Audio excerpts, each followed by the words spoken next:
Hello, everybody, and welcome back to the final episode of the Queen of Onslaught. As you can see, our main objective for this episode going to be the wing assembly. There's more decisions to make here too, although this one's pretty much made for us now. Just after doing the armor on the main body, we are going to do what we did here, and we'll convert that right over here. We already have started to set this up. We also know that where this thing goes, and we're going to have to basically erase some armor pieces. Here I've got to maybe do some more of that crackling type stuff. On these, we'll see what we're going to do. It may just be some darkening down and then doing some reflected light. How much of this would actually work its way up there? We'll see. It will at least hit this area and maybe the bottoms of some of these tailends. Another thing we're going to have to do is, well, whatever these pieces are here, we'll slap some brush on primer on these. It's not like it's a big deal. And I'll even show you how you can tint it a little bit. We're going to try and actually put some of the fluorescent yellow in there, or orange, just to, again, give it a little bit of a tint. And that could be very interesting for you. We are also going to add some of the Reaper Brown liner because we have to go back and start to add some of the darkest things here. We have to really darken down some of these areas and make it look a little bit more like smoke and a little less like just darker brown. That's also, we've got a little bit of that dark neutral gray. We're going to work that in concert with the brown liner. I'm not necessarily going to use the the the contrast paint so much in this episode. They might end up out on the palette at some point, maybe. Now, we also have to then, I think what we'll do is we'll do the wings to a certain degree, and then we're going to get her glued onto that base. We want to get her, we're going to use that glue, green stuff glue, just like we did with the head right here. And then we'll see what we have to fix green stuff wise. We might have to do that. It's a matter of timing. So we'll gonna work on the base a little bit. Obviously work on this. Get her glued on there once we can finish off again these darker areas on the base. That's gonna happen pretty much as we do the darker stuff on the wings as well. And I think that is gonna just about cover it. I don't actually have all my jars of primer up here. What we're gonna do is we're just gonna take this one here, the red brown, and we're gonna mix this with the orange fluorescent, and we're just gonna see what we get. And I've mixed this regular paints with this before, no problem at all. It's a little trick that maybe nobody's really ever tried or thought of before. So we've got our fluorescent yellow and orange here, your ivory there, yellow, the yellow ochre, burnt sienna, mahogany. There's your brown liner, and there is your gray. So what we're going to do is jump into our wing assembly here and see what we can do with especially the metal effects first. Nope, sorry, no, we're going to prime first and then get into the wing assembly. It's not going to take very long to prime these guys. We might actually just prime these guys and get into some of that wing assembly too. So we'll be right back with that next. Let's start to mix up a little bit of this red-brown primer with our fluorescent orange. It's only a couple of dots of the fluorescent, that's it. And remember, this doesn't have to be anywhere near as light as some of the primer stuff that we did on the main body, the figure, and the base, because, well, this is not exactly a fire source right here. And brushes on just fine, but yeah, we get a little bit of an intensity to this. It's not going to affect its hold or anything like that. I've done this plenty of other times before here. This is how we used to prime our figures all the time. I mean, every single figure, and I mean, well, pretty much thousands of figures over the course of years, just with brush-on primer like this.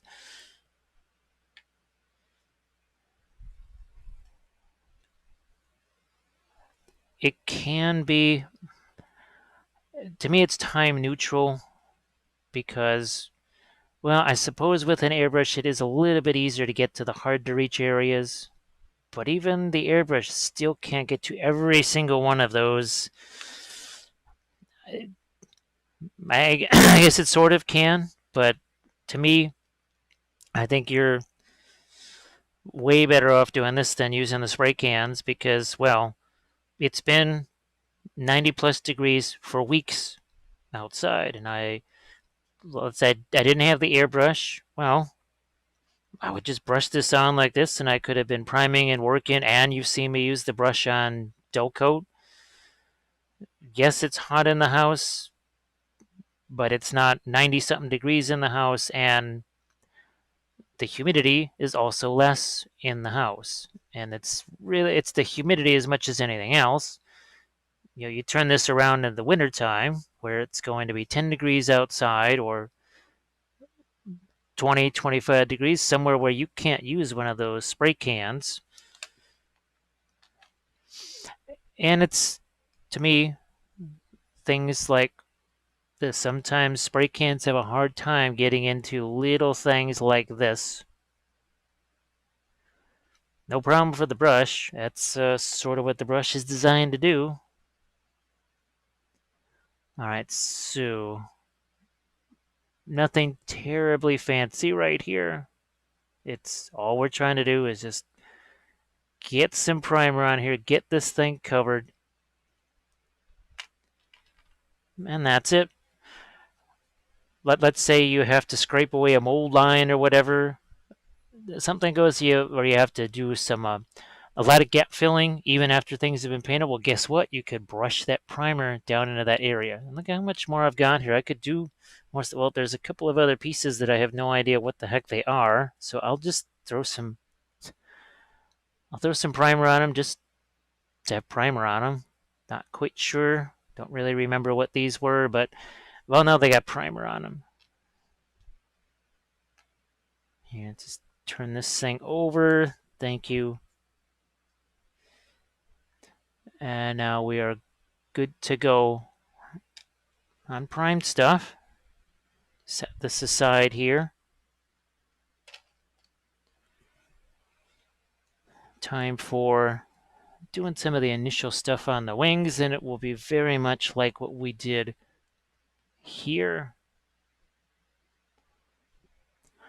which means a little bit of this. Again, it turns it, I don't want to say green, but it's sort of kind of green. Gets it certainly away from that was really, really red. I mean, that was, man, it was neat. It would have been interesting to have been able to continue on with that color, but now that I'm just looking at the wings here, something, and that's the other thing too, is sometimes a choice that seems really close at the time, then you look back at it and say, man, I don't know what I was thinking, because it seems obvious now what that choice should have been from the get-go. It wasn't so obvious from the get-go. At least it wasn't to me. And I definitely feel better about this, the way we were going to work this here. It probably could have worked the other way, but when I saw the pictures just of what was done so far on the main body of the figure, when I saw those, I said, yeah, it pretty much had to be that. That was the choice to make all along. And this is not a horrible underpainting to have. It's the same reason why we just tell people don't strip miniatures. Whatever you do, there's no reason to do that. Just use that as an underpainting. Now, that, of course, that the caveat there is, well, it really can't be. It can't have super glue all over it and other, like the enamel paints that are super thick. That's not quite the same thing. So we'll add a little bit of our ivory into that. Let's start to get this a little lighter in some areas. This is going to be not quite so, it's not as smooth as some of the armor plates were. It's not that those were perfectly smooth, but this has a much more texture to it. I think you can see that. This is also not a dry brush, as we always say. That is your prototypical damp brush. It's look at how far away my fingers are. Look at how far away those fingers are from the.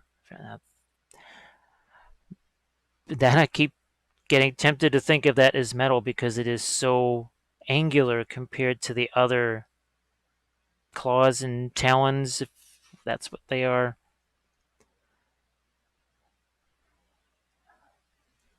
And there is really something neat about a gray that you create something. Well, what we used to do was take things like sky blue and black together, and that would be an interesting gray.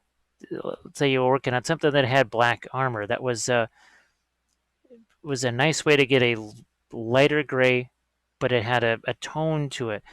Another favorite was mixing pink with black, and then there was another color called rotting flesh, which actually wasn't all that different necessarily than what we're looking at here. Might have had a little more green in it, but that was also an interesting combination, mixing that with black. So if you do have black paint or whatever, and you feel like you still have to keep using it, well, I don't know. Maybe I'll just do a video. Well, see, I don't have many containers of black paint. Literally not many containers of black paint at all. Why? Because, well, I have lots of blue and brown, and that's essentially the same thing. Here, now, this most likely is going to have to get some reflected light on. I'm going to start to introduce a little bit of that regular yellow as well. I don't know, maybe I've been oil painting so much, I'm in that habit of just kind of grinding the brush into the palette and making that filbert brush shape. And so look at that, it's a gentle brush stroke there. Will we go in later with our finer brushes? Of course, we did it on the main body, we did it everywhere else. We'll do that here. I might even throw a couple of glazes over this in some places, but as light as this maybe looks right now, there's a long ways we can go from this for sure. I also have to remember that some of this is pointing towards the body of the figure here. This is, well, this stuff right here where there's going to be some glowing stuff. We will be, okay, so we're going to be instituting some glow on here. That's another reason why we're not going too far with this just yet. So we're still going to get some reflected stuff on those, not necessarily from the ground. The blast effects that's serving as the ground, but from her head actually, which is apparently quite the source of light. So I might go one more step with this, and then we have to start thinking about our essentially our object source lighting bit on here. So this that's about, I think that's where we're going to have to leave it here, at least as far as this goes for now. Back here, different story.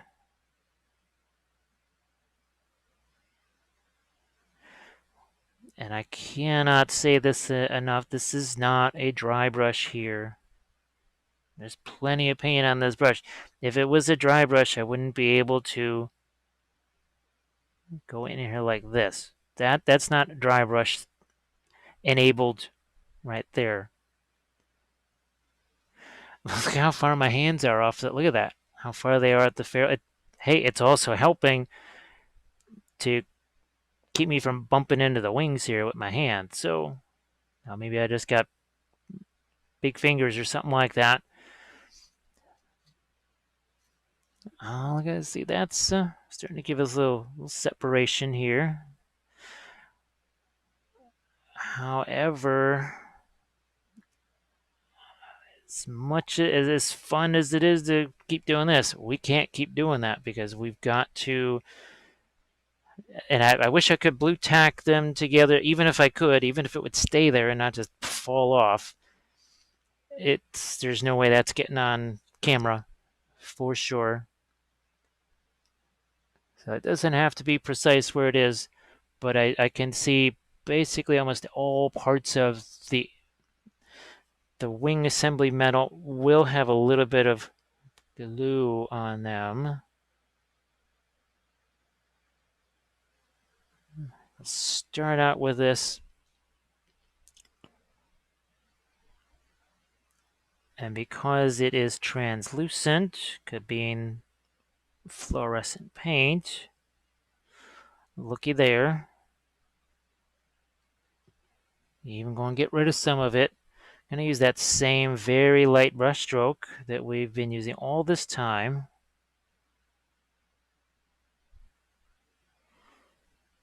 Remember, we will do some lighter layers besides this, but I want to figure out, okay, this rough sort of hammered surface here. How is that picking up the orange? And this should be neat because the other side will not really have too much of this. It should make a nice little difference in the two sides. I think, now with some of the claws, I wanted to maybe have those left off because, well, kind of getting in the way.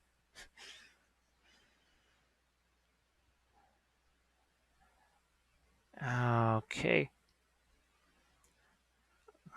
I was also hoping, just in a very nondescript way, not making a big deal out of it. This notion of, well, okay, working in these sub-assembly type things. For some of you, maybe you've really never done that before, or especially never done it on something as colossal as this. It's one thing to, and geez, I don't know how many Space Marines I painted with their backpacks not on them, or a guy maybe his sword arms separate depending on where that was going to be, or the figure not on the base, whatever. This ratchets that up to a quite different level. Yeah, we're just see that. It was so tempting to blast right in here too with a bunch of the orange, but I think it has to be. I think we do need some down here. I'm not going to be shy about using my fingers to mess around with that. I'm also going to get some of this too. Can see it's not a dry brush. Especially the fluorescent stuff. Yeah, you really don't dry brush that. That doesn't actually happen. Not so much with the fluorescent paint. As soon as I do start to get some of that creature caster paint in there, that will make a difference to the opacity of this, of course. Look at the difference. Boom, from there to here. So it's significant, to say the least. Let's dive in here. We're going to take a little bit of our yellow now. That's the fluorescent yellow. There's a little touch of the creature caster yellow.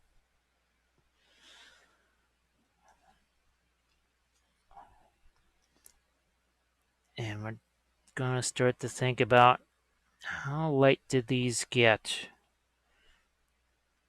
And there's going to be less and less and less as I work my way up there.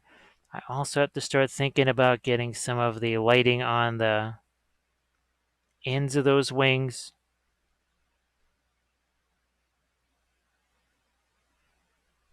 Okay.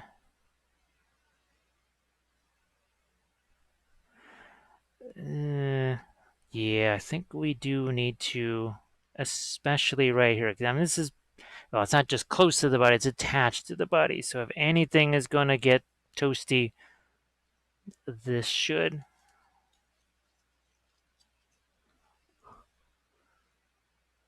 Okay, same over here.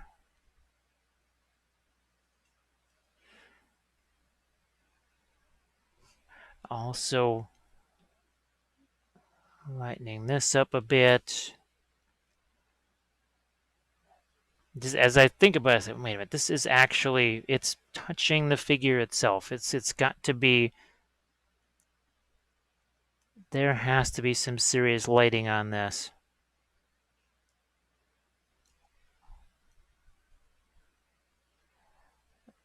Now, okay, I start to tighten these things up. A little more scumbling.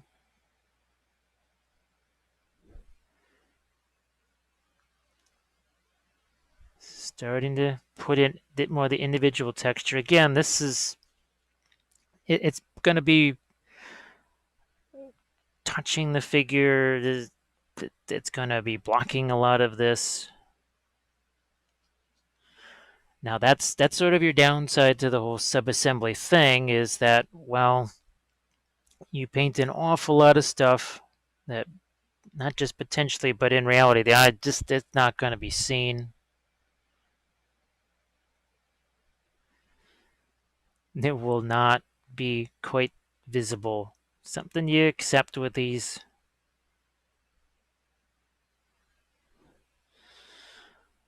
I also have to decide, okay, if we are going to do this much reflecting on the metals, what about stuff that is not metal, like these guys over here? We'll get to that later. We'll see what happens with that.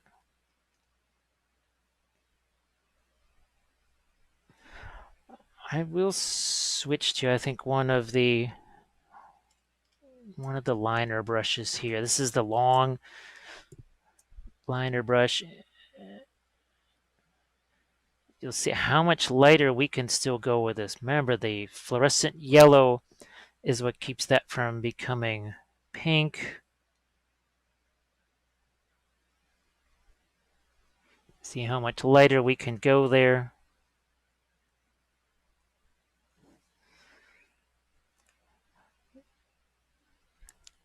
And now we're starting to think about, okay, how high do we go with this? Maybe, whoa, not even that. That's it.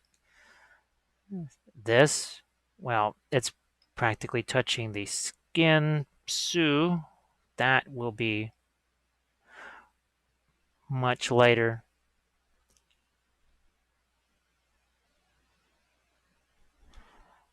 And then as some of the paint gets taken away, getting not a dry brush, however, same sort of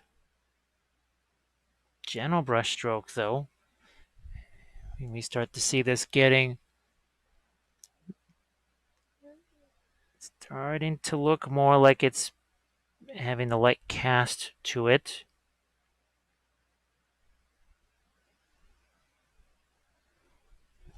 We're going to go back over here again. All of this stuff being made as bright as possible, since it is just touching a light source. It's not just light source, object light source lighting. It's basically, it's touching there.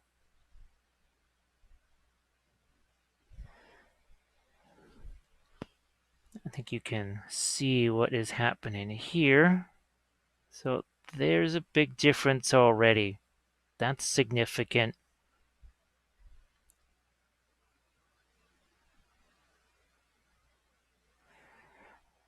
Go back in, tighten that up later. Of course you can. Of course we will. Well, I will anyways.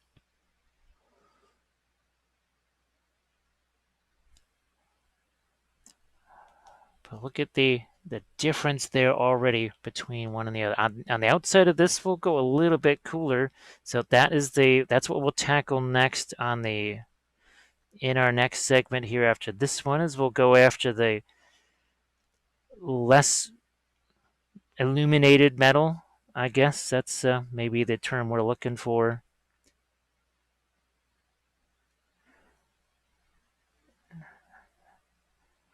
Again, don't be shy about getting in there with your fingers. Don't be shy. You know it's fun. You know you like it.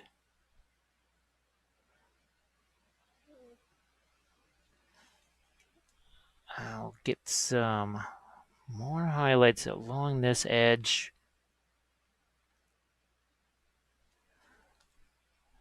Right here on these spikes.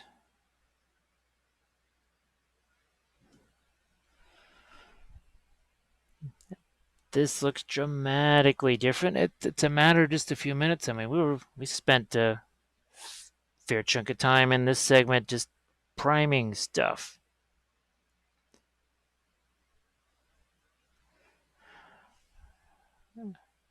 Here, I'm gonna. This is as light as I can go here. It's touching the figure, so I don't feel bad about that.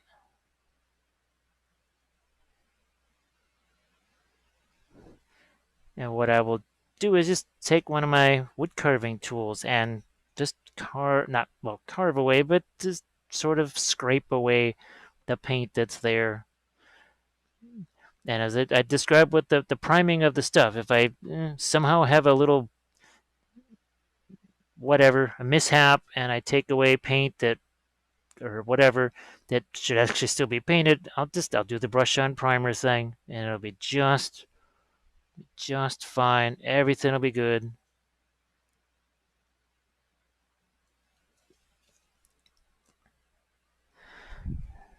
Let's take a peek here at what we have. Okay, I'm gonna try and get that to actually there. Ah, look at that. Mm-hmm. Yeah, kind of frames the head now a little bit. Yeah, that's working. So what we're gonna do? Yeah, that's pretty nifty, huh? It doesn't it's not horrible. We're gonna go in here, potentially maybe a dark glaze or two, and then also I think we're just gonna take the brown liner as our glaze in there, and then we'll do some of our highlights on this side as well, and we'll do that next. With that side done, let's turn our attention over here. And I've mentioned possibly taking some of this brown liner here. That's the Reaper brown liner.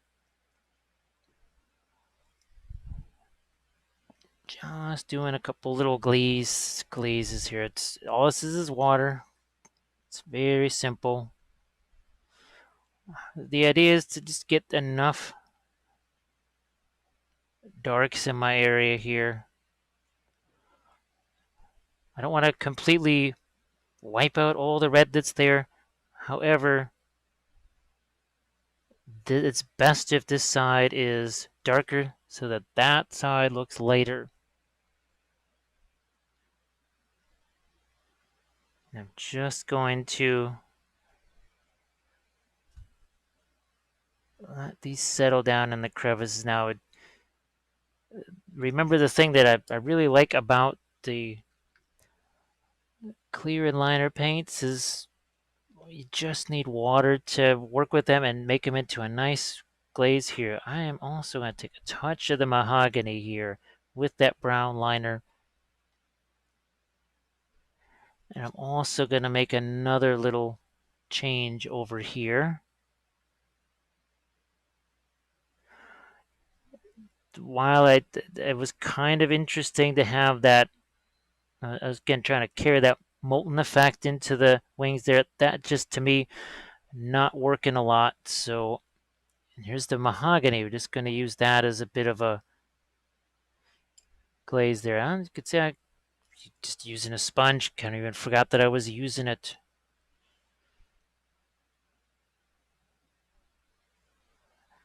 You must have dark to show light. Actually, if you got dark, you can show midtones.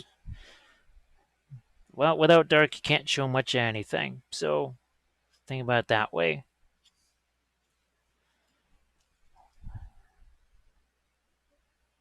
All right.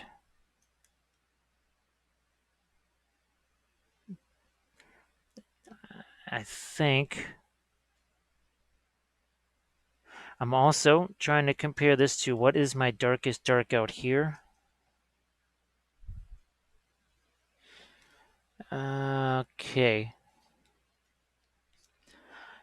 And while I am thinking about it, just briefly here, I want to take some of that same, it's going to be a little bit less of a glaze and more just of a targeted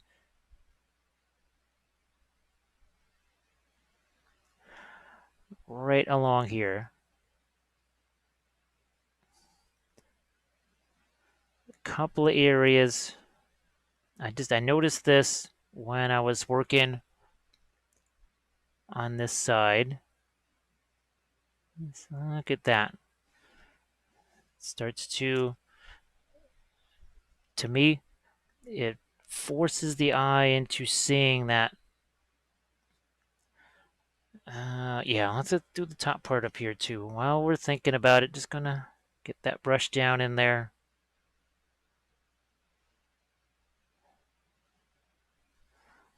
Okay, good enough. This will be somewhat hard for you to see, but colors are fairly simple. We are just going to take what we were working with before. Yeah, I think, okay, this should show up here. And now that we've done a little bit of the darker glazing on this, look at how far back my hands are on this brush. Yes, it's a smaller brush. It's a finer brush, so to speak, but look where my hands are on it. Part of that is so I can get the darn brush in there. Otherwise, not going to happen very much. So I went in there and I made it darker so that I could go back in and do this. And we're taking, you can see we've got our fluorescent yellow, we've got our off-white, the ivory color.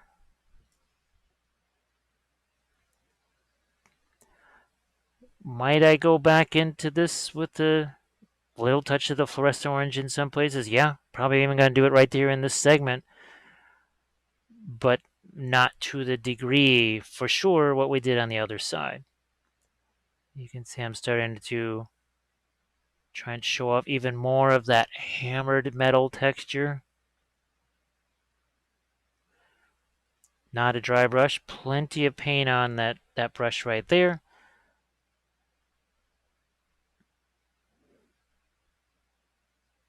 Because you can see I can paint normal with it. Depending on how I hold the brush, the type of brush stroke that I do, well, that's a different story then. Different story. Can you see? Ah, good, you can see that. I was a little worried there. We've got these little embedded skulls right here. And there might be especially more of the fluorescent stuff added to this after I see it with the figure. Now, well, yeah, with the main body of the figure attached to it. It's a little bit supposition right now. A little teensy bit of guesswork going on.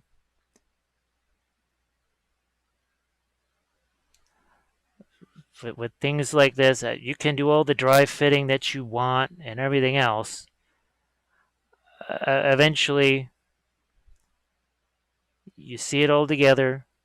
Just like remember how the metals, I was working on those in the early stages, and it did not. It was certainly not that apparent to me that the metals should just be metals and not done with any kind of pattern on them or whatever. None of the magma type patterns on them. So this is going to be very tricky here. So these might be more of those things that I just do off camera because you are rapidly approaching the bit where you can't see what the heck I'm doing here. I am just trying to, yeah, that's completely blocked. I'm just trying to get some, see those little light highlights on the side of the claws or talons or whatever those things happen to be. Yeah, so it's getting to be painful for me too. Now, when you get paint an area like that, not really worry because they're going to be painting over this. See, I just take some water here. Enough of that's gone to make a difference. The other thing, that just happened to be there. I'm not quite sure when that got there. But that's enough to get rid of that. Now, I think you will be able to see this though. So let's do it on this side here.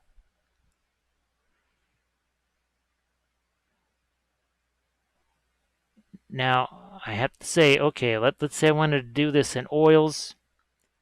If I was going to do this in oils, a couple of options. I work this in as I'm working on other things. Who knows? If this is part of an army, well, the rest of the army is probably going to get this kind of object source lighting. It'll probably be on a similar type of a basing scheme. So I've been working on other figures besides this one, and then I could just do a few things on this and set it aside, let it dry. Or you just assemble more of the figure because oils do give you the opportunity to blend in more precarious areas or hard to reach areas.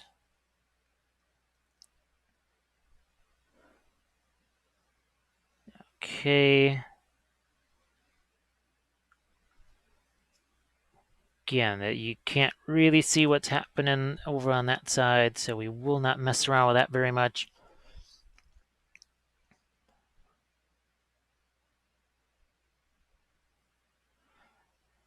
I will just chuck a couple of lighter highlights here before we start to move on.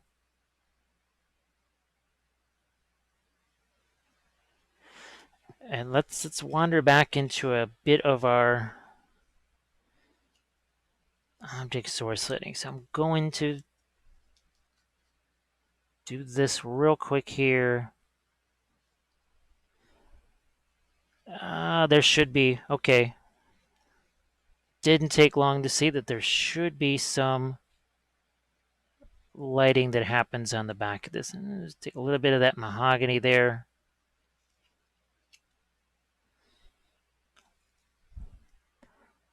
So we will expand a little bit on our OSL effect here when it comes to reaching towards the back of this.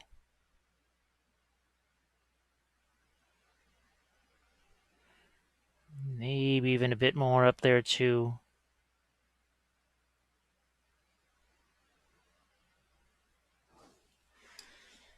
But what I'm interested in is back here.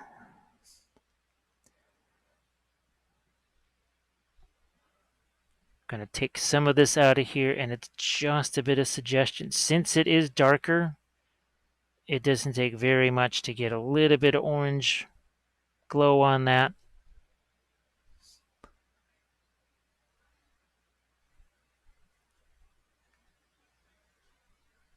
Doesn't take much. And even here, but these are, as you can see, it's a little bit of a hint of it as opposed to the other side where it was really, I mean, it was in your face. You could really see it.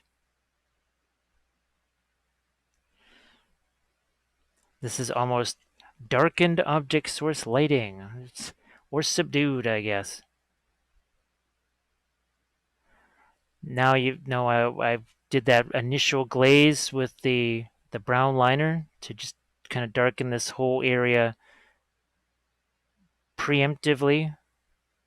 Something told me there was just a little something in my spidey sense told me that I might have to get more of the lighting effect back here too.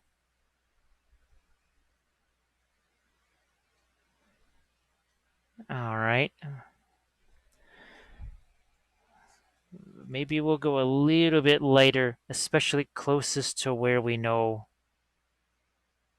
the body is going to be, or head.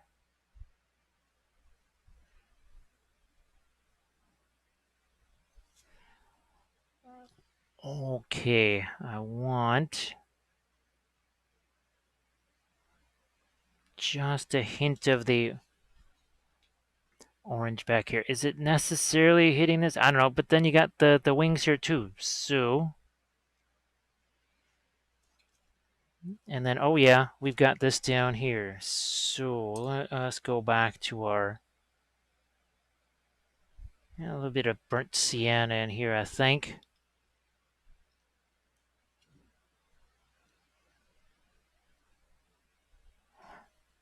Man, we haven't really touched this since, oh geez, it's been a while since we messed with this. So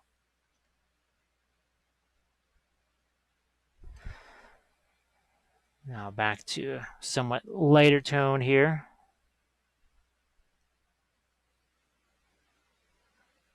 I don't think this will be quite as bright as what we did on the other side. This is, think of it more as being lit from the, your sort of blast slash magma flow stuff on the bottom. So not a whole lot more than that.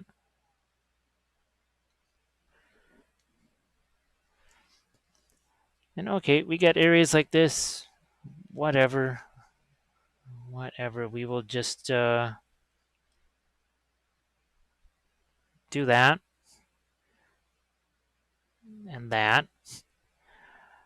Get a little bit of the mahogany, burnt sienna mixed together. Do that. So, yeah, that not so hard to fix there. While I'm here, I'm going to. This is a bit of an experiment of things to come. I want to see how much texture is here. And there's quite a bit of that. To me, I'm thinking wings maybe a bit on the darker side. So instead of doing a lot of making things lighter, I'm actually going to try and make things darker, maybe a bit more like ash. So you're going to see more of this in the upcoming segments here for sure. No doubt about it. Man, this is another reason why I'm not thinking about doing the little islands of magma like we've got on the body. I'm just going to let this, because there is this nifty texture on there. I think if I get too crazy, you'll lose this texture. Won't really, yeah, see that? It's getting its own little interior glow with that expand. I might still carry this out further, but we're not going to do anything special as far as like what we did on the skin. So again, consider this a little bit of a preview of what we're going to maybe do here. I have to make sure there's not too much paint in that brush. It's, as always, not a dry brush. It's just a very, look at how far away my fingers are from the end of the brush here.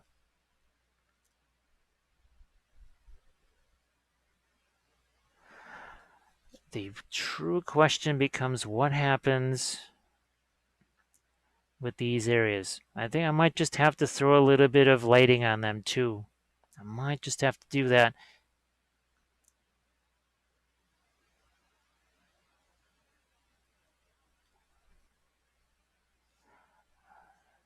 I'll hit this side over here. Maybe get a little bit more of that burnt sienna in there first. Burnt sienna looks very dark, but that's just by comparison.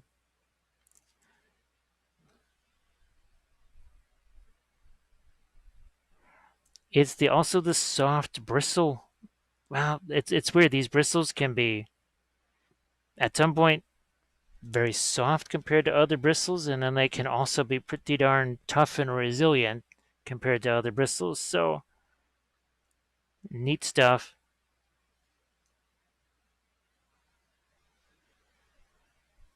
All right. So again, just a little touch of a preview here of what's coming up for our next segment.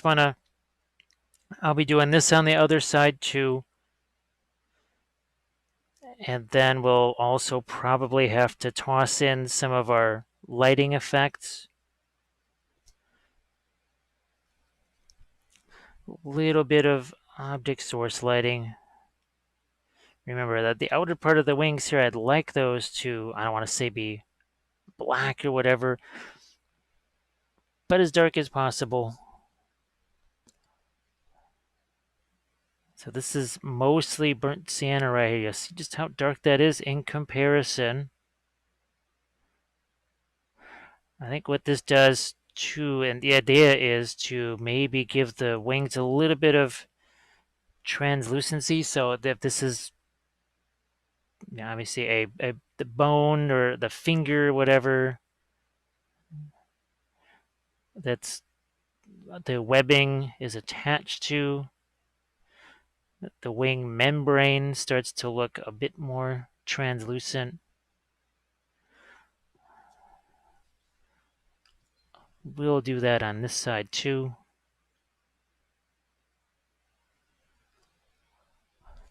Okay. Again, it's a combination of your mahogany and the burnt sienna. So this is the thing that you just can't really do with the airbrush. This is why, to me, just certain tools just work for certain things.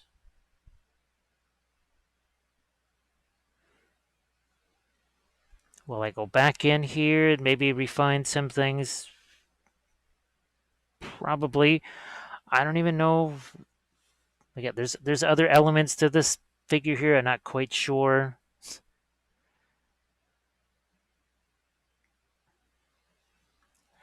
how those will interact with each other. Let's go a little darker now on some of this. So here, we're not going to do very much with this except to essentially do our object source lighting on it, which is why I'm going to darken this part down.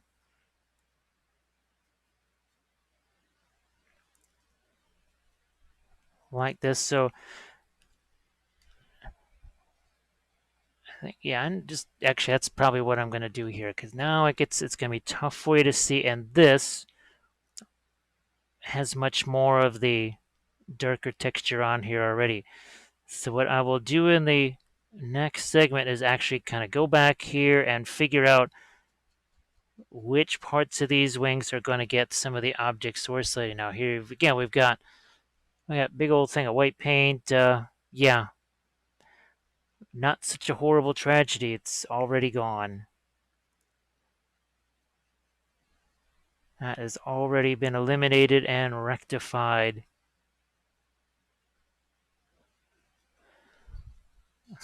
My fingers are also getting trapped inside the spikes here, the talons on this thing. Okay, once again, I'm gonna think you can see what's happening here. Trying to darken this down a bit.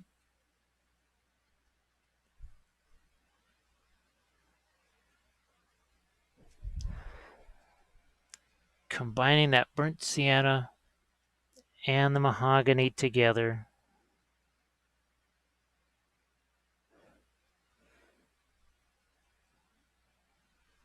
I'm trying to preserve. Now, here's I actually put a little bit of water into this. Gee, yeah, you're gonna have a really tough time seeing some of this. It's almost nowhere I can. Yep, every one of these that I do is being completely blocked by a talon that happens to go with it. So yeah, some of this is just going to happen off screen, and then what we'll do is we'll pipe in some of that lighting that's going to come this way here. From a couple different sources, mostly from the figure, but a little bit also from what's on the base. There, I'm just going to glaze this thing up here real quick.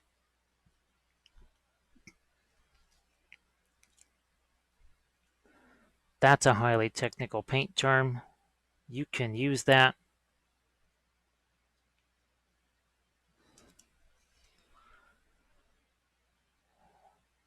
Okay. Going to do the same thing on this side. Yeah, it's sort of on the watered down side.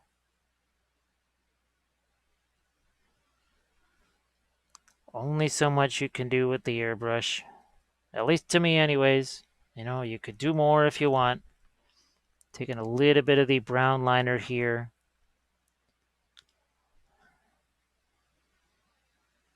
Getting some of these talons or claws.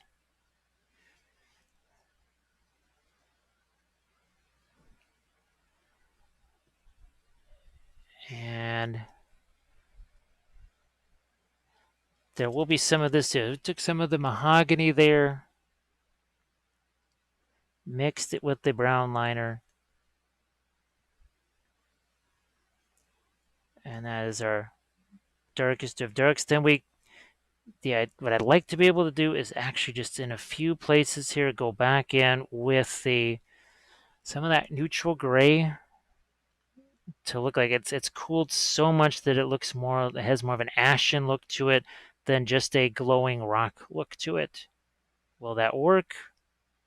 Don't know yet. Don't know yet. You can also see directional strokes here. I'm going this way so that feathered brush stroke can pick up as much of that texture as possible. If I just go with the grain, then it's just going to fill in those areas of texture. That's not what we're looking for sure. Let's say down here. I'm going to have to fill that in with just a little bit of the burnt sienna. See what I've got over there. Now, there was no way to predict with the airbrush what was going to need to be done down there at that point. So now we know, and now we fill that in. All right, so for now, that's going to have to be good enough. Good enough. And in our next segment here, what we will do is go back into this. And like what we've been doing out here, we're going to accentuate some of this some more too. Maybe even do some little glazes in there to bring back darks. Then we're going to see what kind of object source sliding we have to do, especially on these claws over here. So we'll be back with that in just a bit.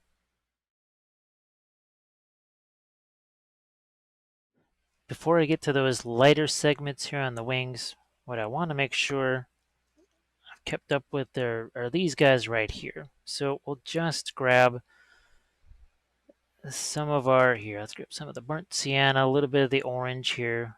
Let's at least just get a couple of layers on this here, and we're just going to try and bring this in line with what's already there. It doesn't have to be anything super fancy right now. Okay, we'll set that aside, and we've got another piece right here. Good enough. Now, we wanted to get some of our lighting here. So we're going to take a little bit of our orange, maybe just a touch of the yellow there to brighten that up. Going to use that same very fit. Look at it, we're just dancing the brush across that surface there.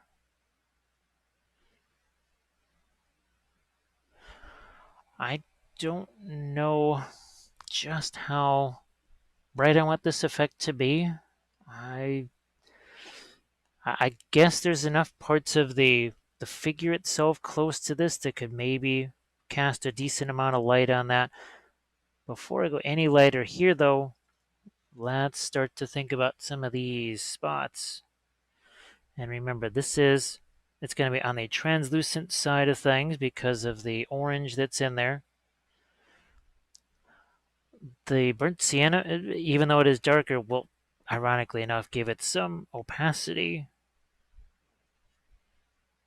Now, some of this will be easier for you to see than other areas. This easy enough to see. Other places, maybe not so much. And there's also the issue of trying to get that brush in there. So let us also think about this area here. Remember we saw that her head is gonna have to cast some light over it. We can't just not have this here and have all this lighting over here and then nothing here. I think you could say I'm toning some of that down. Again, the advantage of the fluorescent oils is that it does cover, especially if you use multiple coats, but since it has the translucency, it's not going to overwhelm our darks that are already in place. Really nice. I can really see just how light I was able to get some of my OSL that's back in there. Wow, I'm just looking at it going, I didn't think it was quite so bright, but it is.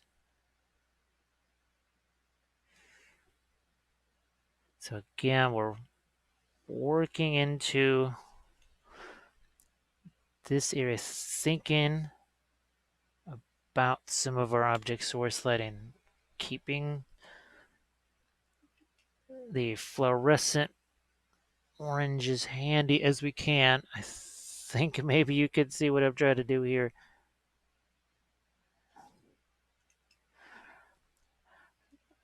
Once this is all assembled, and again, it will be impossible to get on camera.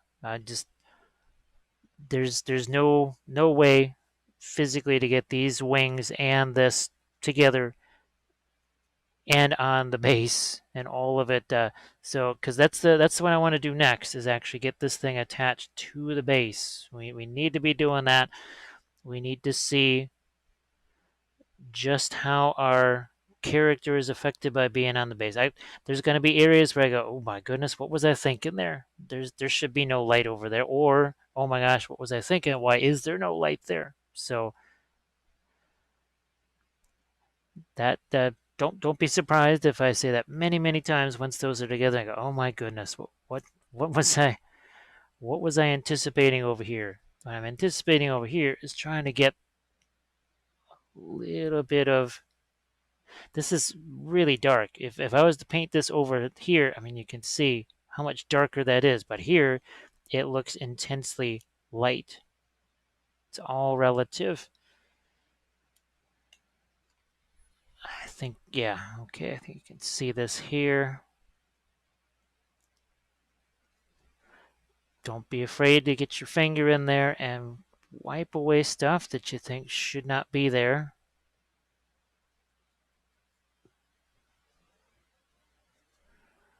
Okay, what could be reached here by some of the lighting from that character? Okay, I think we're gonna start to go a little lighter here. So let's throw some of our yellow back out here. This is just a golden yellow pro acryl there. Gonna get some of my fluorescent orange back out here.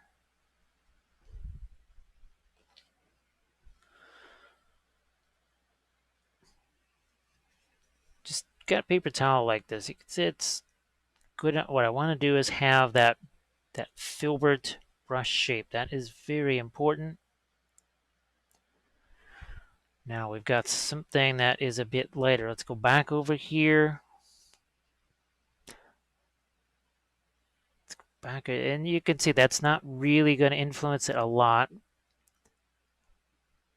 This will, however, have a big impact on some of these upper regions. This down here, it's another one of those areas that I might just leave until we have this attached to the figure and the base and everything else. There's too many different things at play here. Let's start to hit some of these. I know it doesn't really look all that interesting what we're doing here, but it's important nevertheless. We certainly need to get some orange over here. This, of course, is the stuff that's being generated by your head. Oh, and the axis too. Remember, we've got the one axe that's sort of facing upwards. That's casting some light. And then, of course, at ground level, you know what you got there.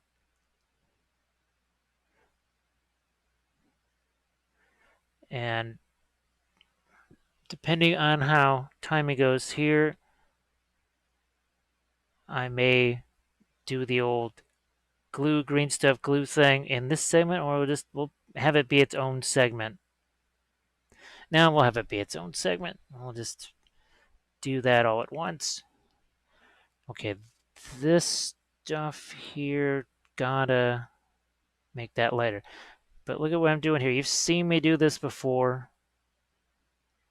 Put a little bit on there, tap some of it away. It's quite literally finger painting.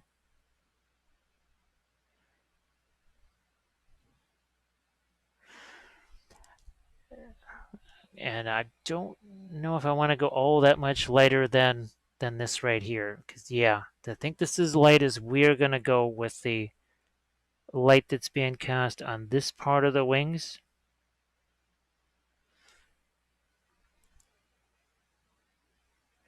And I'm sure there's going to be parts that I just plain old forget.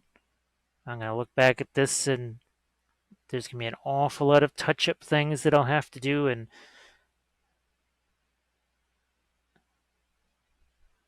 other things that will show up only when I can really get my bright lights focused on it. All right, I think, yeah, you can really start to see right here the underside of that now. And here too, yeah, those are much more enthused about that. So we're gonna work on some of these now.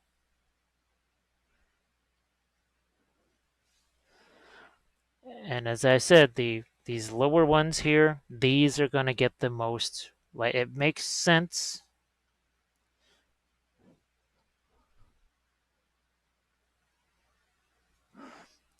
And this is another way to also sort of avoid that even though it's not a dry brush, that dry brush look where you just take your hand and really move the paint around. It sort of turns it into a brushstroke as opposed to just that typical grainy dry brush texture that you get. Okay.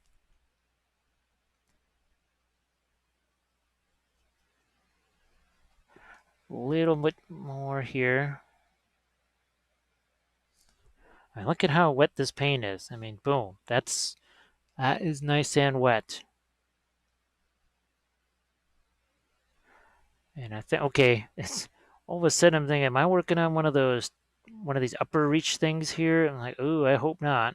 But that's about as light as we'll go on that. And see, you can see we got the dark on the other side. So there's tons of texture on these legs. Makes it easy to figure out, okay, where should that lighting hit it?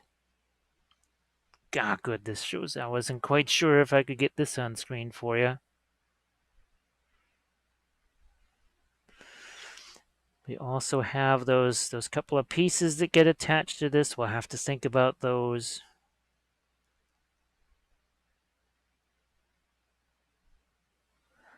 Okay. Now,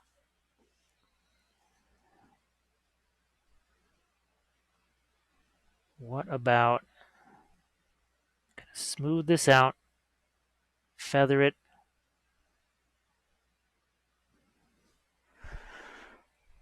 So I've got that's just the clear red. A little more of the fluorescent orange. Kind of toning that down some more. Then maybe introducing a bit more of that lighter tone into here.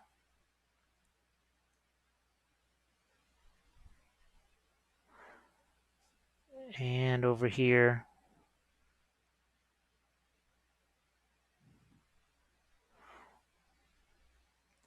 So you can see here the lighting part of this. It's basically just orange. Now this over here, I'm thinking not only is the ground going to hit that, but lighting from her head. So we'll throw a little bit of it here.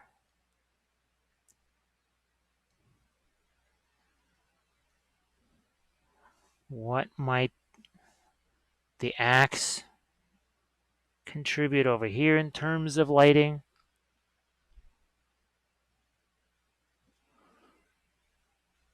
So back over to this side now, and once again thinking about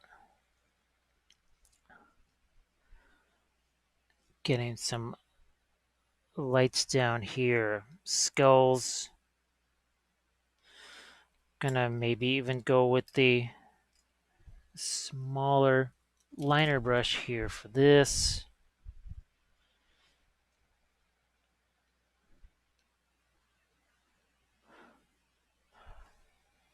That is again, that's the golden yellow mixed with the orange. There's none of the white in there. This, don't want it to be anywhere near as intense as what's on the other side. At least not yet. Maybe that changes once we get this attached to her.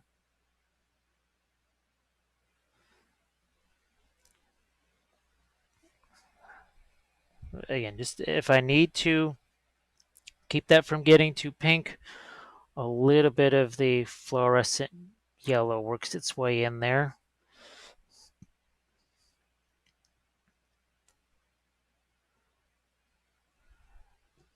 What have we over here? This side. Also, trying to consider what's the surface at hand. Is it, if it's metal, well, then it will get some more reflected light on it than maybe if it's something like bone or rock. I don't know. I did sort of like the idea of that having some bit of a glow to it from the inside. I'm going to hit a couple of things here, maybe with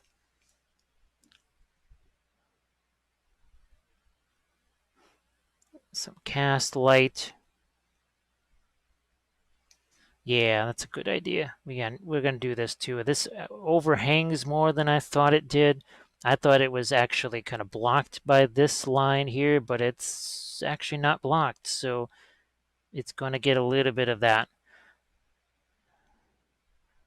Going to make it more of an orange, though, less of a yellow.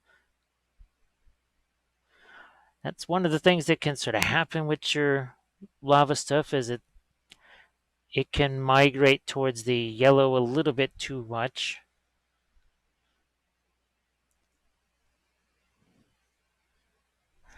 So, here we go. This also, it's a little too much straight up dark there. Giving it just a touch of light. You can see there's just so much more going on here than there was before. Now, I want to go in here and this with the last bits here. Let me make sure I'm got a decent focus. I think we do.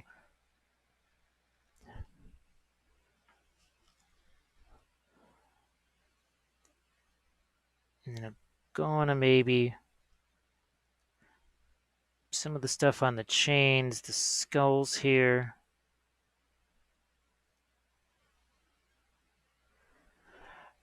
Maybe a little bit on the teeth.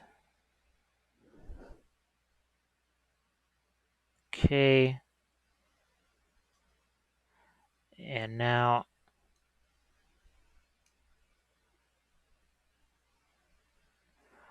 on the bottoms of these skulls.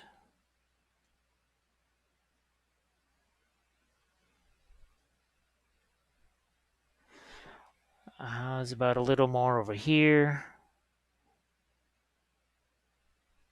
And remember, the body is right here. That is generating some intense sort of magma-like action. So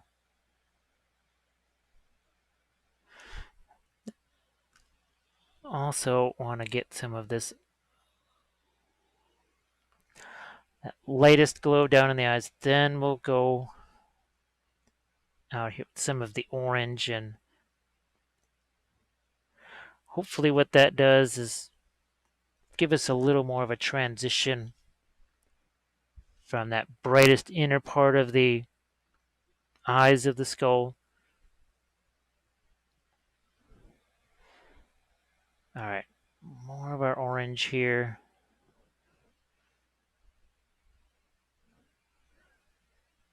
Maybe a bit of a underlight there.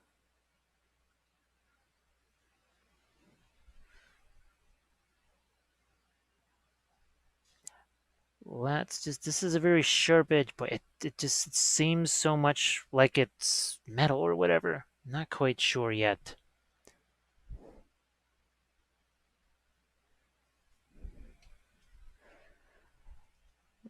Okay.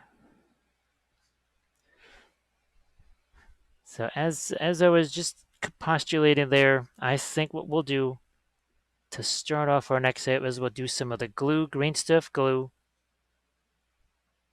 to get her attached to the base. Pinning is just, it's a lost cause. As much as I would love to pin that, all you can do is hope to stabilize it as much as you can with that little, like we did to get the head onto the character. That's about the best you can do, because we will have to do some sculpting of green stuff at least around where her foot meets the base. I know already that it just doesn't sit in there perfect or anywhere near perfect. So what we'll do now, we'll just call this good to go. Will there maybe be some more? Like I said, I might add some more of that. No, wait. But let's just do a little bit more here. Let's see if we can't with this. And by a little bit, I just mean right here. Heck, it's even got to be toned down some already.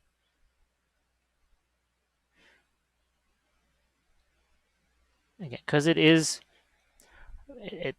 facing towards her head, which is generating some very bright light. I feel like that's kind of necessary. Okay. So now what we're going to do is we set the wings aside now, and then we've got to attach these two pieces together, and we'll do that with our glue, green stuff glue trick next.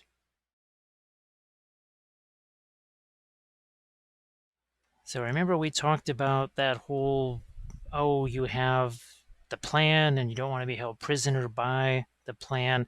Now we've got our green stuff, we got our glue, but I want to show you something here. So this piece, well, that's supposed to go, I believe, right here or something like that. Yeah, I think something like here, which, first of all, I don't want to have to deal with this. And second of all, I'm not going to cover up all this stuff. Sorry, they got the extra light on here. I'm not covering this up with this. I don't like this here. Just, to me, it serves absolutely no purpose. I don't know what the heck it's doing there. I actually thought it went up here. So that's why I just worked on this piece. So this piece is getting set aside, never to be seen again. That is, I'm not covering this up.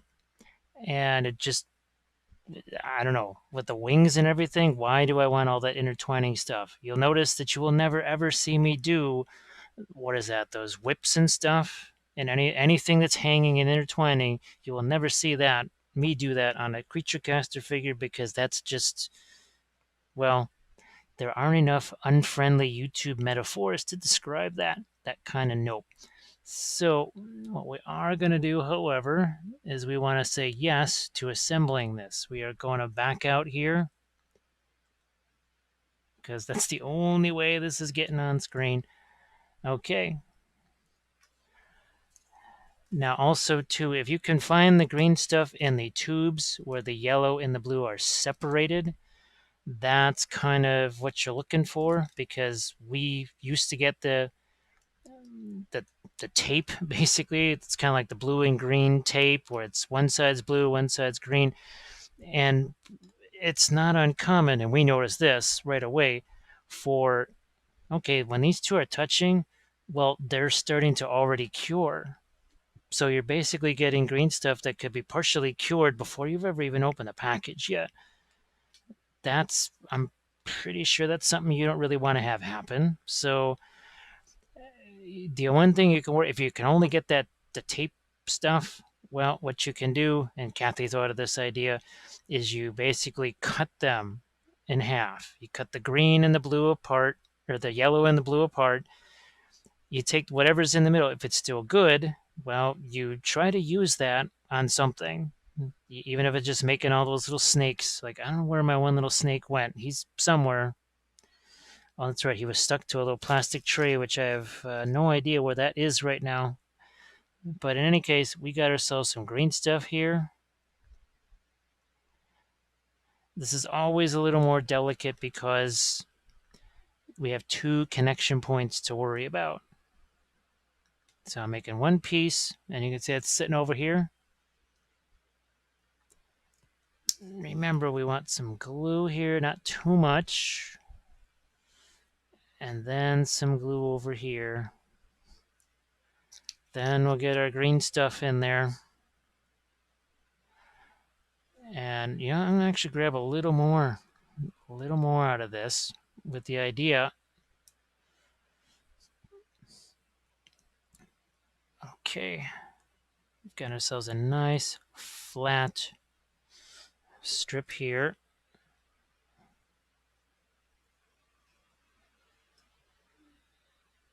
I actually put a little bit of water on this so you can see it's not just a dot of green stuff, it's actually sort of filling more of that little gap right there. Now, the more of this green stuff that you put here, it's going to want to push the figure a little bit away from the area where you want it to connect. So another thing to keep in mind here, I'm tempted to just not have this much, but I think I've got to have this much. And I tried to there have some water on my finger. Okay. Now back to our glue. Here and here.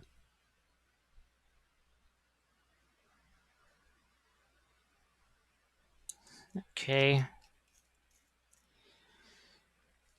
And now we just hope that this all fits the way it should, the way it just did a couple seconds ago. Because if you take this off and keep putting it back on there, you will not get the results you want. Okay, so that is, yeah, see, that one wanted to slip off there. This is why we didn't do a whole lot of painting down here, because I knew there would be some rough treatment on this. So let's do some sculpting here now. That's why we made the extra green stuff. And we've got ourselves, here, let's grab a couple of different sculpting tools here. You've seen this one before, and then you've seen me also use these guys. All right, I'm just going to make sure I've got no epoxy sculpt residue on this thing. You can also file these down. You can see that's why there's a little bit of almost a sharp edge on that. So here out comes our green stuff again. We might even have to mix some more. I don't know. I'm going to try and save some of this. Let's get our water out here. Just remember, it wasn't all that long ago. Remember the basing episode where we did the epoxy sculpt stuff? So this will do a couple of things. It'll hopefully strengthen this joint right here.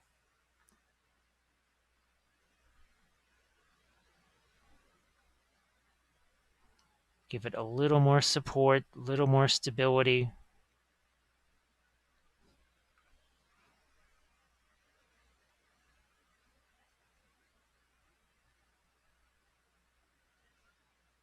Okay, finishing this. I might have to make some more green stuff.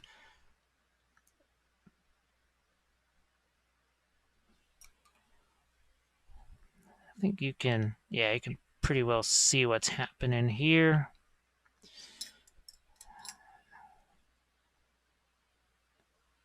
So I'm just taking that flexible tool there.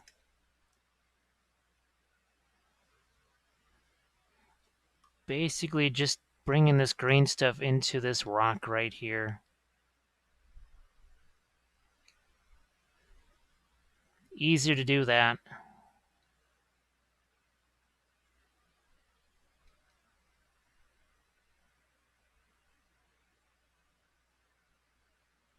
Okay. I'm going to have to turn my main light on here because I just cannot see what the heck's going on down in here. So I apologize for that. I know it's going to make it very bright.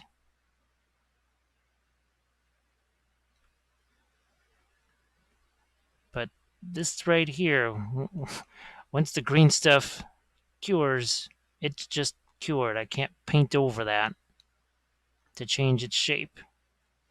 And I also really have to see what, so we got good contact on that side, but over here we got a floater. What are we going to do? We're going to grab a little chunk of our green stuff that's left over here. And what I want to do is get that shoved in there. I want full contact there. It's the best way to do it is with the green stuff in here. And you can see how much of that I can shove down in there. So that was all going to be a gap. Now it's much less of a gap. The green stuff has its own stickiness, right? Remember, the super glue mixing with it kind of hardens it and crystallizes it.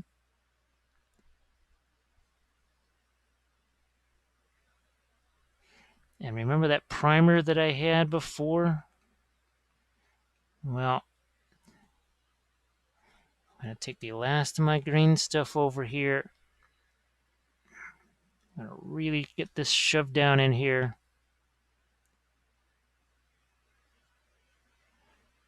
So you can see how we can stabilize something, give it strength, but without that need for a pin, which would have just, well, you can imagine how an uneven surface like that, or a pin, could just be sort of disastrous. Heck, it's hard enough to pin sometimes something flat to something very flat. How are you going to pin something now that's this oblong shape? So there we go. All right, let's get our palette back here.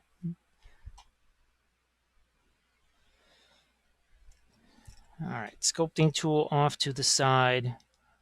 And there we go. Now we can turn this thing off and we'll turn that light up. So now we've got her attached, but you can see even at this point, there is very little that I can do to get her all on screen. I can try and move my camera up a little bit here.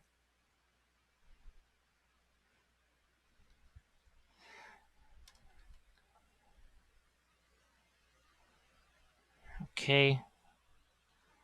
I'm going to try and soak up a little bit of this water here if I can.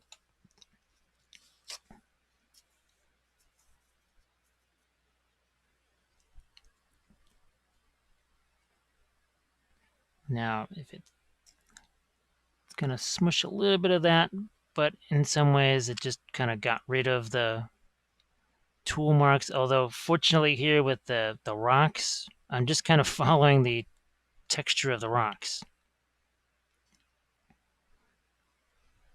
Okay.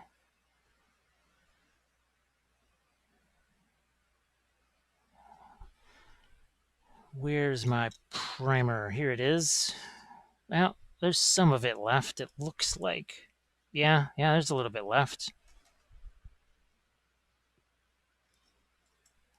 Okay. Just looking for a brush that's still got some flexibility to it, which is this one. Is this the perfect color match here? No, it's not. But it's more of a match than the green. And now we've got primer here. So yay for brush on primer, which is just the Stynylrez.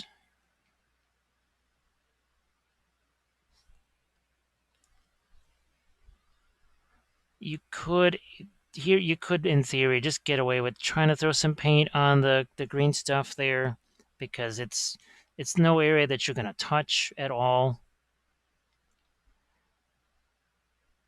I'm just gonna get a little bit of that right there. And so, all right, it's attached. It is now attached. We'll get our primer out of the way here.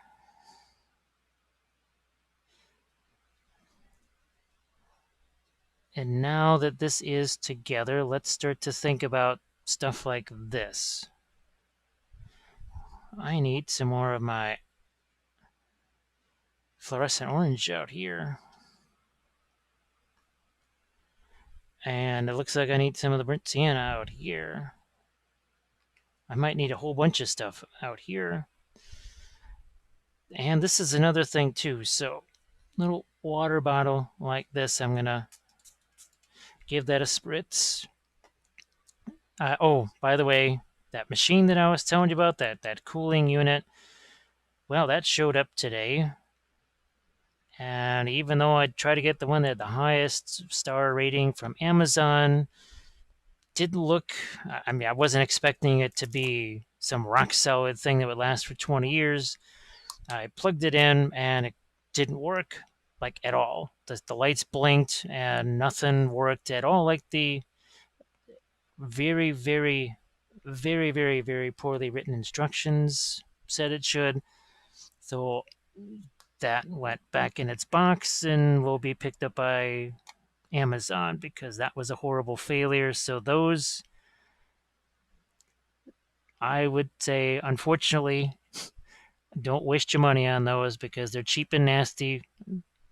Maybe I was just unlucky and got a bad one, but they just seemed kind of like a rickety unit. Didn't look like something that was going to last very long, and that was one of the highest rated ones. Now, here, because as I see what this is pointing towards, I'm like, oh, yeah, seriously has to have a lot of the orange and lighting on it. So that's what we're doing now. Like here. And some of that over here too. So these are, I don't want to spend too much time making these kind of alterations. This is just going to be, well, many hours of doing this. Believe me, there's hours yet to go on this thing.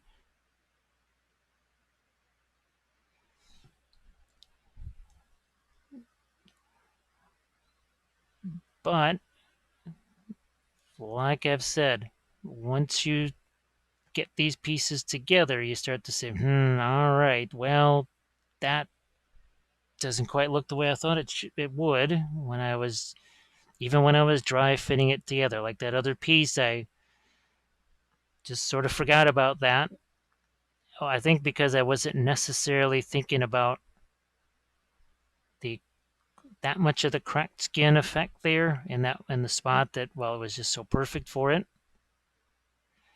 But then it was perfect for it, and well, we had to make that change. So you can see now I'm just starting to play off of this again. This is starting to dictate what's going to happen on here as far as lighting, as far as reflections.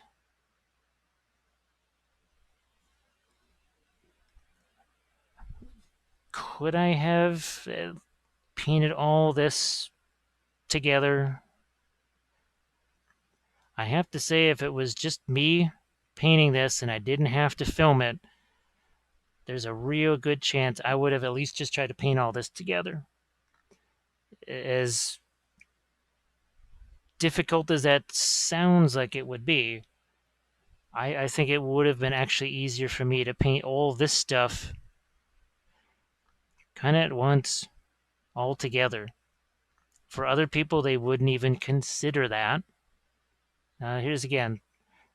This certainly is close enough to any of my flames and such to merit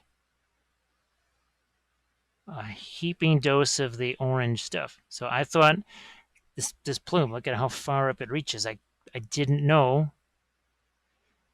Again, there's no amount of dry fit. You can dry fit it over and over and over again. It's never quite the same as having it assembled.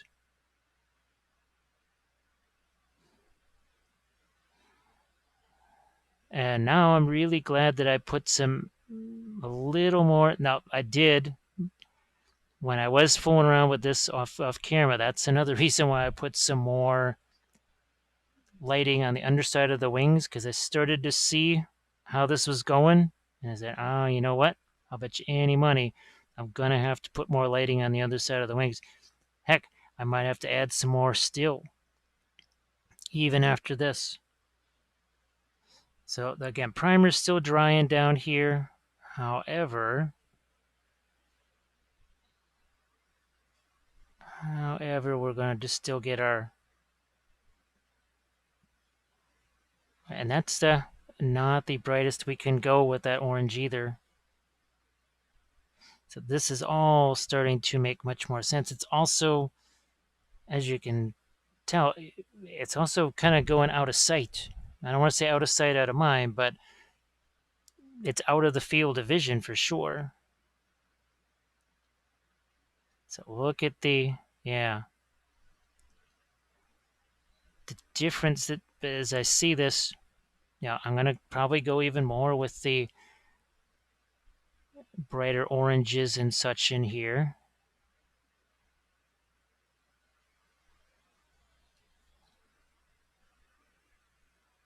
Okay.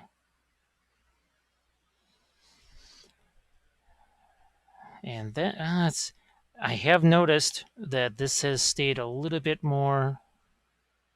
The palette's been a little bit wetter than I expected it to be. I just threw some more water in there, and then that little spritz that you saw me give to it, I think that has also helped. Now, temperature has also cooled down 10 degrees, but all those fans are still going. And I know that so many areas of so many people that I know have had to deal with just super high temperatures and uneven conditions in their houses and where they paint and such. Let's not forget about our orange. I'm really going to focus on this part here. In the painting area, painting bit of this, we'll just focus on this. In the next segment, I won't say we're going to attach the wings just yet, but we'll position the wings. We're going to take our little scraper things and try and scrape that paint off. That's where it doesn't belong. And then maybe we'll do a couple more of these little adjustments too.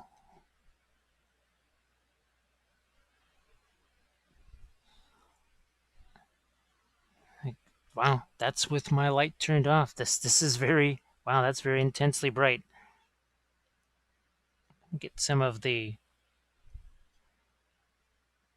little bit of a lighter orange in here.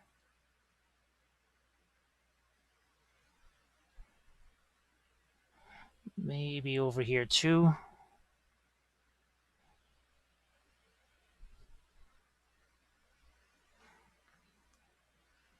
Again, all of these will be my own sort of personal adjustments that I make.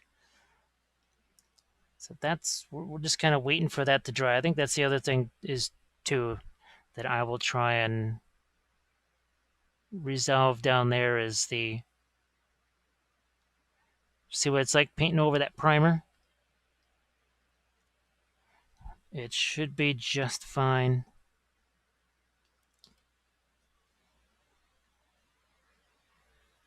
Okay.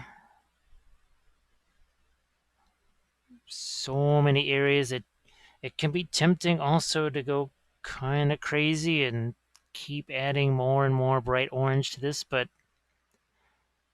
there also has to be some darker areas too, because if it's all just flaming light stuff, well, I think you know where I'm going with that. And I think you can see too also when it was just shove this down into the crevices here. Now where is Cheeto Man? It's the exact same thing we did here. On this though, I didn't want to you can see there's more orange in this area. I just intentionally left that darker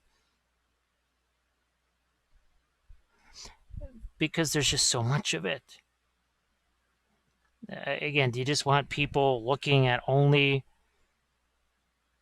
the orange glow of the smoke and whatever, or do you want them to actually be looking at the figure too? So my vote was for having them look at the figures. So, and since I'm the one painting it, my vote is the only one that counts, which is another reason why we decided to dispense with the whole horns on the keister there. That's keister horns were not desired, so those went away. It's just one of those things where I sort of prepped it, figuring that well, this has to be a vital part of the figure. Just kind of automatically, right? It was such a huge piece. I didn't think of it well as an optional thing. Now remember the whips and stuff. I never use those. They are just because they intertwine with things. It's a fantastic idea, but you'll just never see me use those because they are. And I've been doing this 20 years, and I don't want to deal with those. And I've had to deal with a lot of things that are not so convenient when it comes to the miniature painting side of things. There we go. It's already out of sight. It's already getting to be out of sight, out of mind. Here, let's get a little bit more of our orange and red into here. Make sure I've got some of that where this is touching.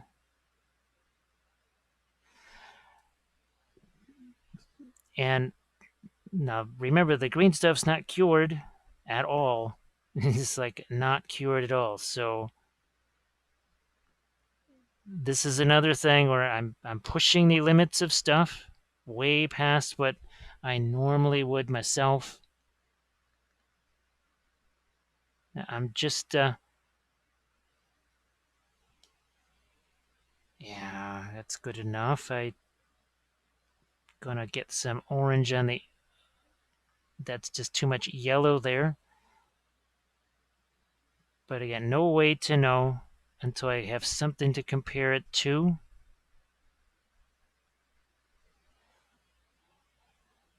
Same here.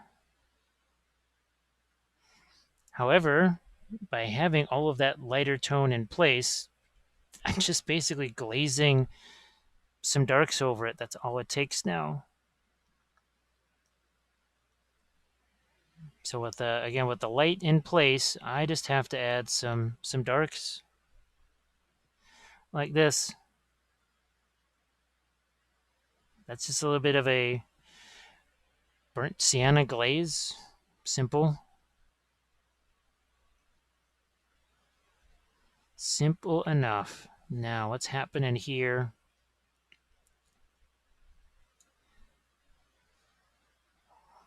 Maybe tone down some of this.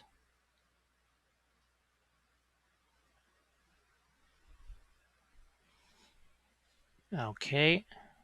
Yeah. Heck, I'm just happy that there's not blue text sitting there anymore to be able to hold this in place, that it can just sort of stand on its own now.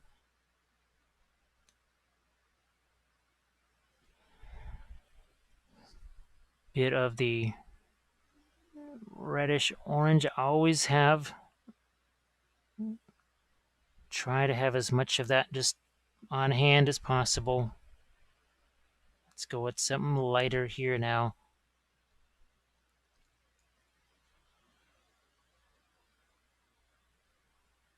Okay.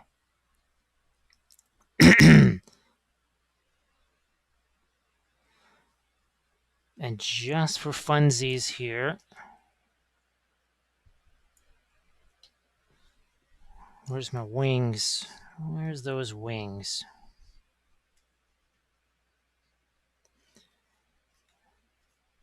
Gotta be careful handling this here.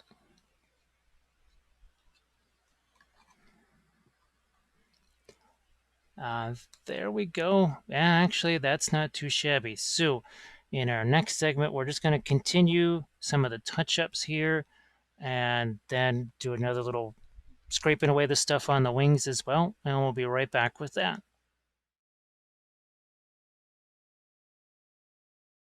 So we've let this sit for a while, and that's reasonably solid. The green stuff is mostly cured. What we want to do, well, we have to go, sadly, we have to get rid of this, and we also want to get rid of this. That's the primer in the paint, because obviously any glue that's sticking there, well, it's just going to stick to the paint, and then the paint flakes off, and then it just falls away. So we are going to take some tools, maybe like this here, and we're just going to scrape away paint there. Scrape away some of the paint here. This is going to do another thing that sort of works in our favor, and it's going to rough up this surface, which it really, and for all intents and purposes, you should, and I never actually really do this myself, but to rough up the surface like this, it actually does give the super glue something more to hang on to.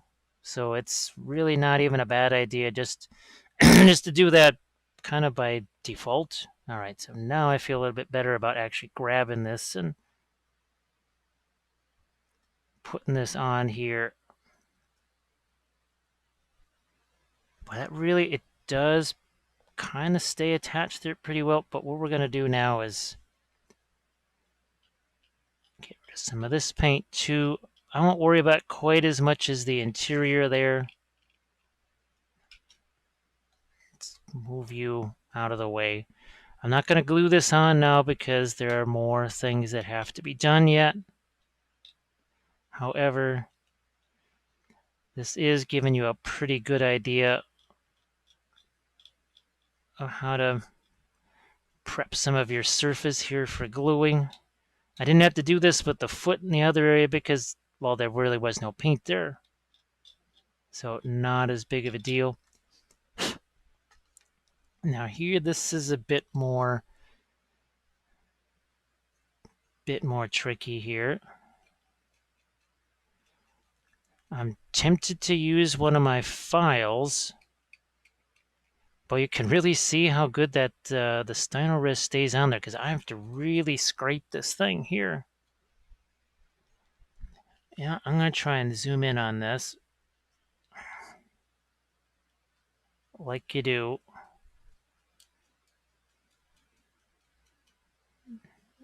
And this side's going to be difficult just by virtue of me being right-handed. And I'm trying to take off the paint that I want to have taken off and not the rest of it. Wow, that between the primer, well, think of how many layers are there. You've got at least 2 layers of primer, more like 3 layers of primer, several layers of paint. This is what I mean about that Badger Steiner Res primer. When people worry about oil paint doing this or that to it, come on, it's primer. That's what its job is. Its job is to go on the miniature and stay there so that your paint does. Okay. So that is good enough. Now I would love to be able to pin this. I just don't know how practical that is. That may not be practical because how thick is this? That's the thing. I'm gonna drill a hole in here. Well, that hole, you need something that's deep enough to actually drill that hole into. And is this enough for actually doing something like that? I don't know. I also have to figure out, okay, does this, if that does line up with it, I got to just find a spot. I'm going to pick a spot. We're going to pick a spot right here. Basically, it's the easiest one for me to find on the miniature. So we're going to just take a pin vise here. We're going to drill this a little bit. All right. That's reasonably, I don't want to go too far, though, because if this comes out the other side, believe me, I don't know how many Space Marine power packs or backpacks or whatever I did that to. On the figure, well, we've got a little ways to go before we come out the other side. So that I'm not so worried about.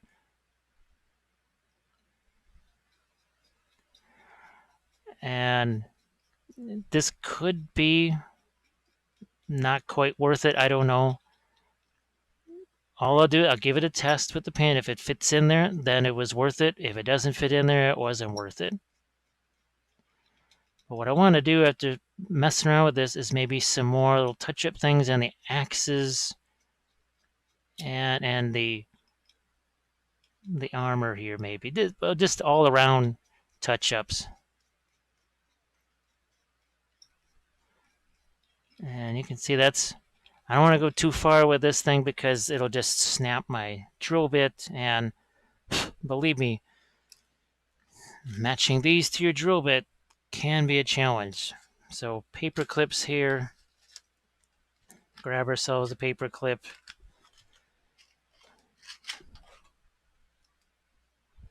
And we'll just pop this here. Usually easier to get this, and that's the other thing that's going to happen to you as well, is there's going to be a burr on the end of that, and it's going to want to actually basically stick into your skin. Now this is not going to hold it there. This is more just in the final analysis of things to give it a little extra support. So it looks like I positioned that pretty well. Okay, so that was positioned well. That's all right. And I'm not taking off any more paint around it. I'm just going to go with what I've got there. So, all right. Yeah, that worked out pretty well. I'll call that success. Now, as far as these guys here, I've basically ditched every other element except for these two things here. And now I've got to, okay, I'm going to glue that in place. Gonna get back my carving tools here.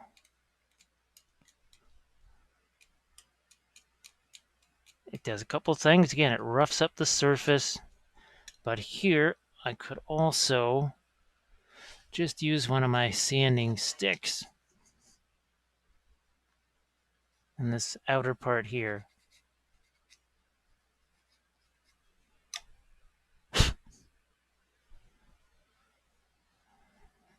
Okay, that goes right about there.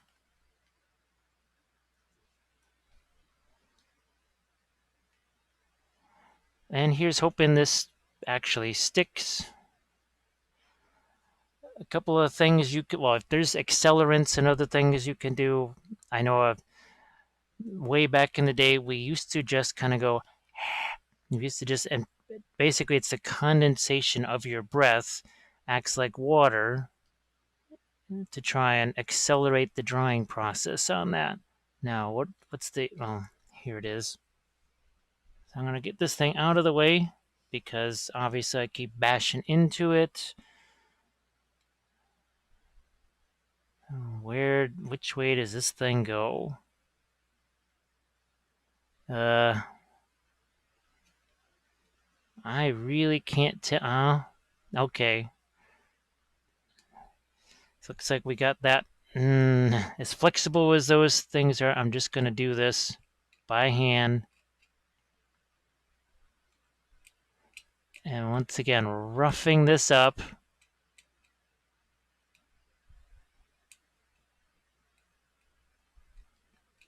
It could potentially be messing around with the shape of that a little bit, which is maybe not so ideal, but whatever.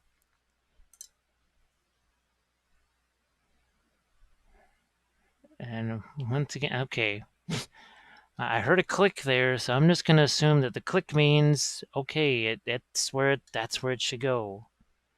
And of course, now that I have glue on it, you never know. It might not actually go back in there again, but it looks like it's set in there pretty well.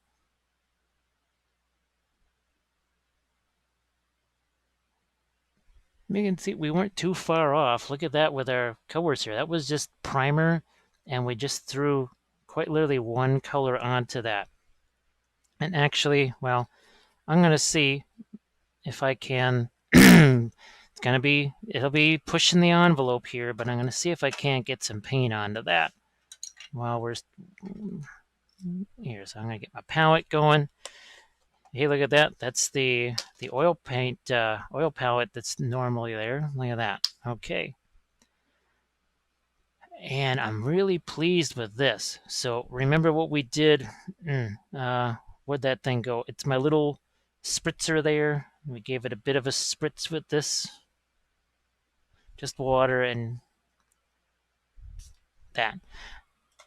So I'm going to have to remember that because that was pretty successful in keeping that paint going there. Now, just giving those a few seconds there to set. While we're waiting for those, now I remember there was something else I wanted to hit. We've got the gray.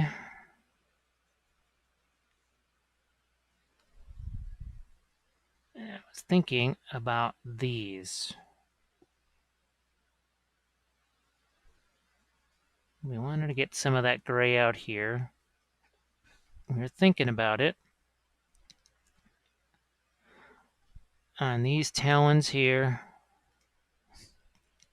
maybe a bit more of a glazed version there. And oh, look at this. Wow. Oh my goodness. So I have to tell you, the last session before this one, that would have been completely dry. So given that little spritz there every so often, and that's even with the creature caster paints, that was successful. And I think you can see what's happening here. We're just going to give this a little bit of a lighter treatment here. Again, as we wait for those other pieces to set, it starts to make that look a little bit more, again, like ash as opposed to just nothing but dark. I'm going to go back a step further. I'm trying not to put any kind of undue pressure on those things that we just glued. back to this. Wow, that would have been completely bone dry in the last session or the last episode that I was filming. So, well, it's nice to know that some things work. Sometimes things work the way you hope. Sometimes they work better than you hope, and sometimes they don't work at all. It's been a mixed bag here, which, well, that's kind of every miniature anywhere that I've ever done. Really, is it just 100% success or whatever you want to call that? Sometimes things don't go quite as well as you wanted.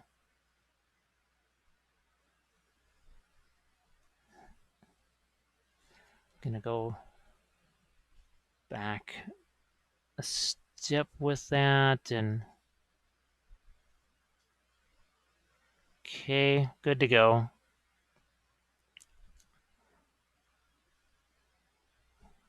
And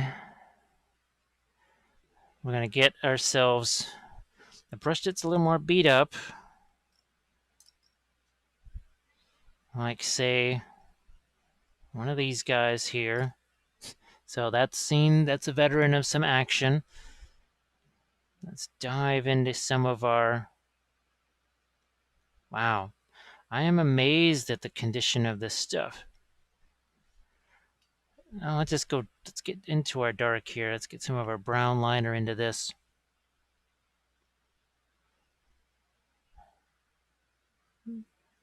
Darken that down. Get a little touch of our red on that. We're going to have to do obviously the object source lighting on the bottom of this.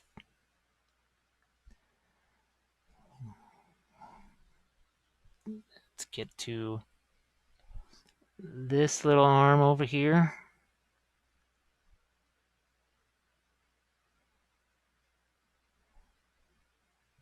Now once it's been posted to YouTube, I think I was telling you about the epilogue or whatever that I want to do for this, where I maybe show some of the,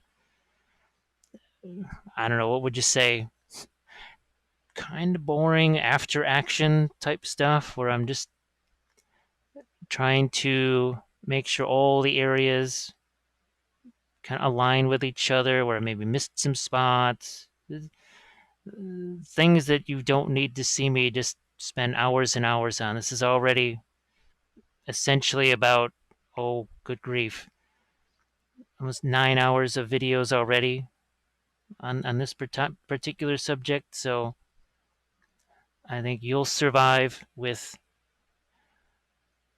what's been done here. But if you really do want to see some of the extra stuff, I'm going to be finishing this or doing those on part of it, or well, anyway, just part of my Twitch session, which is then going to be turned into a YouTube video, like I try to do with all the Twitch sessions. So you can, again, once that does go into the YouTube channel, I'm going to send the link to the Patreon page as well, but I'll kind of backtrack and put that link onto this one. I will also try and link the three together. So obviously part one, I'll have links to part two and three, and I think you know what I think you know where I'm going with this. I'll try and make sure that all of the things are linked for you to make it a little bit easier to find.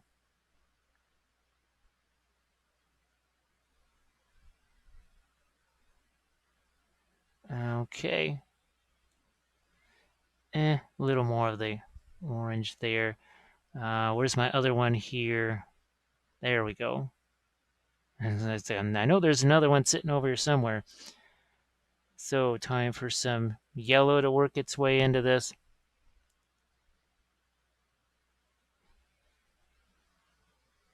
And this is, after all, closest to the light source out of all of the little claws.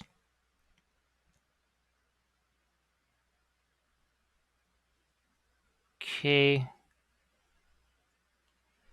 And now for this one, getting this all caught up here.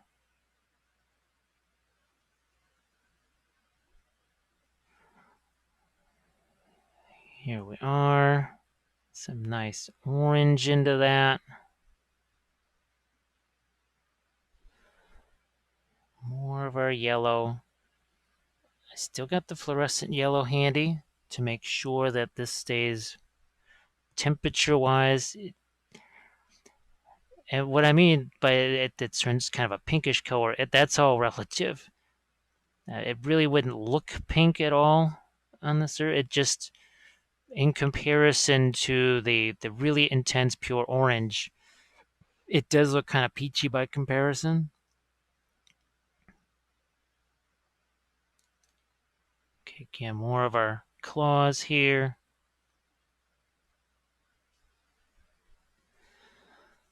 And now for, boy, geez, it's already, I can't necessarily easily tell which part was just added. So, brush on primer, very successful.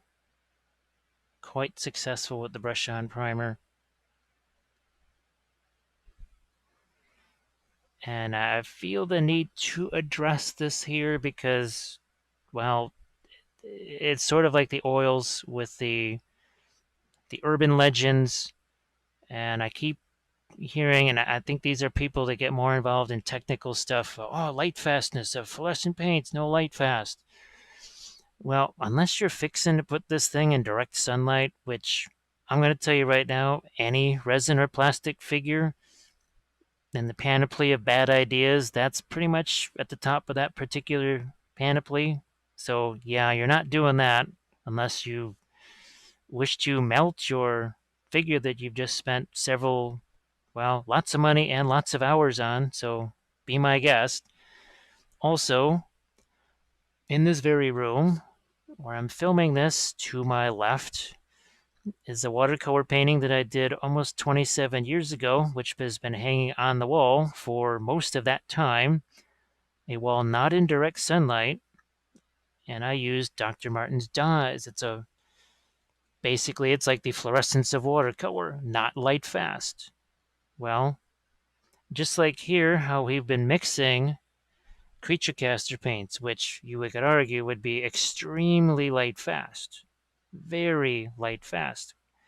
We have not put our fluorescents on here unsupported. They have actually had plenty of mixing with regular paints. So, yes, I realize that warning on the label, oh my gosh, it says it's not light fast. Well, you've kind of A, made it more light fast, and B, if you are putting your miniature in direct sunlight, be my guest. You can do that. You'll These claws will look quite droopy, and her wings will look droopy, and her axes will definitely look very droopy. You can do those things if you choose, and I know if that sounds a little harsh, it's because I have had to repeat this to the same people. Like, I had to tell the same person as they get, but, and I said, look, there are no buts here. Just do the thing. It'll be fine. As we add now some.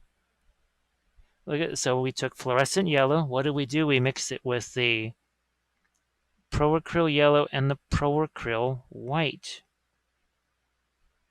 Light fastness, not going to be an issue. I know people say, well, you put them in a display cabinet. I said, well, that's fine.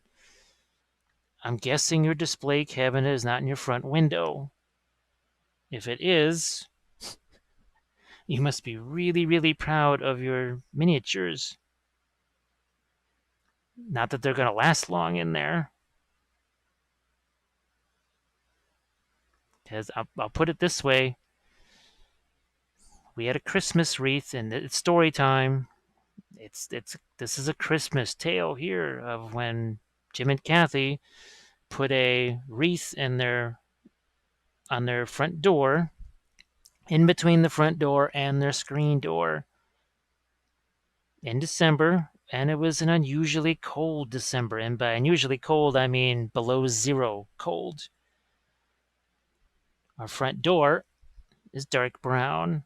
I'm just adding some more lights here as we tell you this Christmas tale as we close this out here. So that Christmas wreath in between those two doors,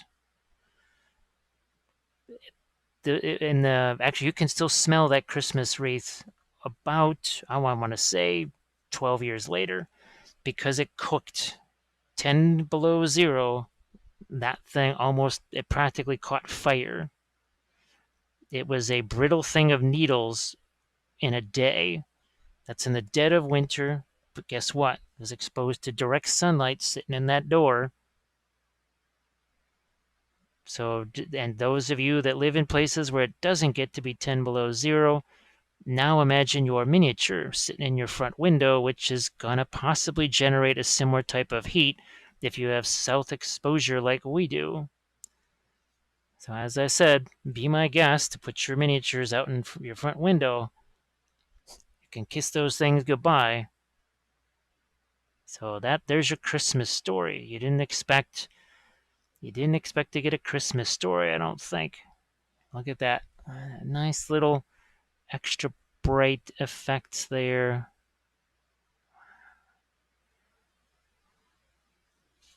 Keeping it subtle. Again, fluorescent yellow and the creature caster yellow mixed together.